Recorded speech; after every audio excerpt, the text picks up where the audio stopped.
Let's take a look at how we're going to get some artwork out of your computer and onto some paper. So what you can do to access the printing options is to either press Command or Control and the letter P on your keyboard for Paul, or go to the File menu and choose Print. And then you're presented with this dialog box. I'm going to talk about the most commonly used settings because, well, if you have a consumer-based printer, as I do, and not a PostScript printer, many of the options won't be available anyway, such as the PostScript definitions here. So I can choose to work with my default printer or custom settings. I can also choose the printer from this list here. As you see, I'm working with a PhotoSmart C4200 series. I can also choose to work with PDF, which we'll talk about later. Then I can choose some of the options here. For example, how many copies do I want to print? For now, 1 is great, but if I want to make 20, that's good too. Then I can also choose to work with media. And of course, defined by driver means that my printer is going to pretty much determine the default settings for me. I can also choose from some of these other settings, and there's quite a few in there, as you see.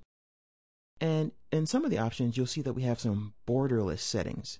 Now, every printer is not going to be able to print that way, so make sure your printer can do a borderless printout first. Now we can also determine a width and height if we go ahead and put our own custom settings in there.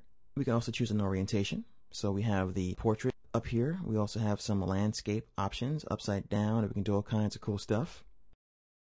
What I can also do is I can print layers. So I can choose to print visible layers, all layers, invisible and printable layers. I can also determine whether I want the media to scale or not, or to fit the page by clicking on this button here. And you're presented with exactly the scale right here. And this is something Mr. Spock would love.